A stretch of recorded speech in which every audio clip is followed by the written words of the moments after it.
of graphs and linear programming. Yes, pero chill lang kayo dyan. We'll make sure na magiging interesting ang topic natin para sa inyo. Yes. So in this episode, you'll see how this concept connect to real life situations na hindi pa natin nare-realize before. Yes. Alright! Tara, let's begin. Saan nyo gustong simulan, guys?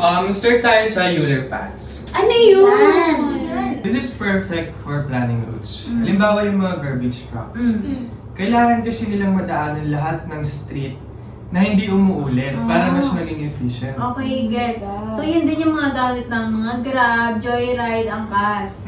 Totoo. Tama Okay. yan. And kapag kailangan namang bumalik from starting point, parang sa mga LBC, Flash Express, Oh. Shopee, tinatawag naman itong Euler series. Exactly! Alam na alam mo Mas Baba. efficient kasi, di ba? Oo. Walang nasasayang na time or resources, lalo na yung gasoline, Oo, di ba? diba? Ngayon alam na natin na why no.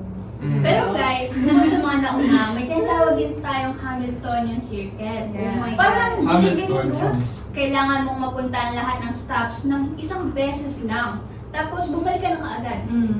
Oo, pero kapag ka may weighted graphs, Mm. kailangan na nang isipin yung cost, Okay. yung time, yung toll fees. Oo. Kaya importante yung pagpaplano. Oo, kaya pala sa mga GPS apps, yung mga Waze, Google Maps, they calculate the best path for you using Hamiltonian circuits. Sobrang life-changing, di ba? Oo, ang galing talaga ng math, lalo na with technology. Yeah. Siguro 50 years ago, who would thought na possible siya, diba? Di ba? Speaking of technology, Oh. pag-usapan naman natin algorithms. Meron tayong tinatawag na brute force. This Okay. can try lahat ng possible routes. Effective, oo, pero bagal. Agree! Kaya nga meron tayong greedy algorithm. Pipiliin mo yung best options at the moment.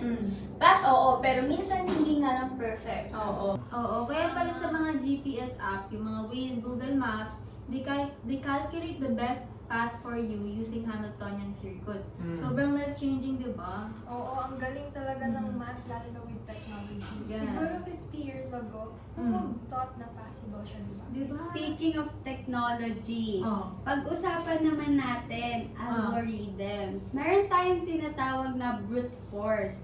This Okay. can try lahat ng possible routes. Effective, oo, pero bagal. Agree! Kaya nga meron tayong greedy algorithm. Pipiliin mo yung best options at the moment. Pass, oo, pero minsan hindi nga lang perfect. Oo.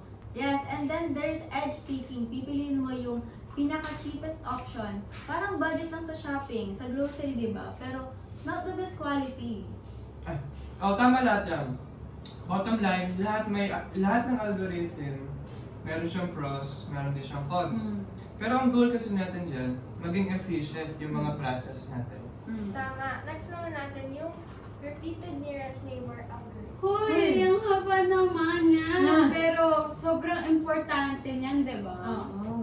Tawagin na lang natin siyang RNNA. Ayun. Kasi it tries multiple routes para makita kung ano yung pinaka-the best na choice. Totoo. For example, sa airline, they test different paths para makahanap ng pinakamabilis na ruta na may least delays. Yes, pati sa rescue operation, di ba? RNNA helps rescuers find the fastest and safest way to respond. Lalo sa mga panahon ngayon, di ba? Oo. Eto, next naman natin, planarity. Kapag walang edges na nag-overlap, mas organized. Ginagamit to sa road planning to avoid traffic problems, diba? Kasi diba? may Oo. traffic. Tsaka ano rin, iwas accident rin yun kasi hindi magsasabay-sabay lahat ng vehicles sa isang route. Oo. Tapos, sa Euler's formula naman, V minus E plus F equals 2. Ginagamit siya sa mga stability ng bridges and buildings. Wala lang, sure ko lang. Napaka-relevant yan, ha? Talaga. True, just like graph coloring, parang schedule making. Mag-a-assign ng unit colors, parang ganun po. Ay, oo. Okay. Ganun kami nung elementary. Each subject may color. Sa math na, laging color blue. Sa amin din. Tapos Diba? naalala nyo nung IS tayo. Oo. Di ba yung mga IDLAs natin, iba-iba yung kulay. Ay, oo. Para malaman natin kung ano yung grade level. Oo. Diba? Ang galing, diba? Tapos, Linear programming naman for optimizing decisions. Gusto mo na maximum profit pero minimum cost. This is it. Perfect sa akin as a financially responsible person. Diba? For Totoo. example, sa Oh my bakery, God. cakes and bread ang dapat gawin to make the most profit. Ano? Yes, businesses use this para i-manage and ang resources like budget, manpower, and Yes. Sa system of linear inequalities naman, we find the feasible region kung saan nagmi-meet lahat ng bagay. Oo, okay. Parang budget planning lang yan. Kung saan ka papasok na hindi lalagpas yung budget mo, pero Oo. pasok pa rin doon sa goal mo. Yes, para stick ka sa plan. Mahirap na lumampas sa budget, lalo na sa business. Baka malugi ka pa. Totoo. Tapos sa geometric approach naman, shows our solution visually. Example, nagbebenta ka ng donuts and cookies. Limited ang flour and sugar, di ba? So, ang goal mo ay ma-maximize yung profit. So, sa graph mo makikita hanggang saan lang kaya mo while staying within your resources. Yes, pero kung maraming variables like more products, Simplest method. Ay, Namumula ka eh. ay, sorry. Joke lang. Go. Sabay na tayo ah.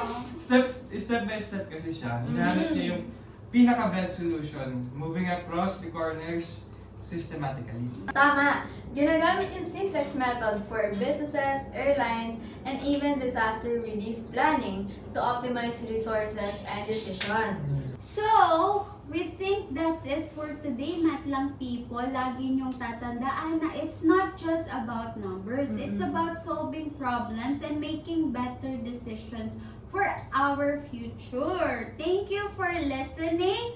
See you next episode!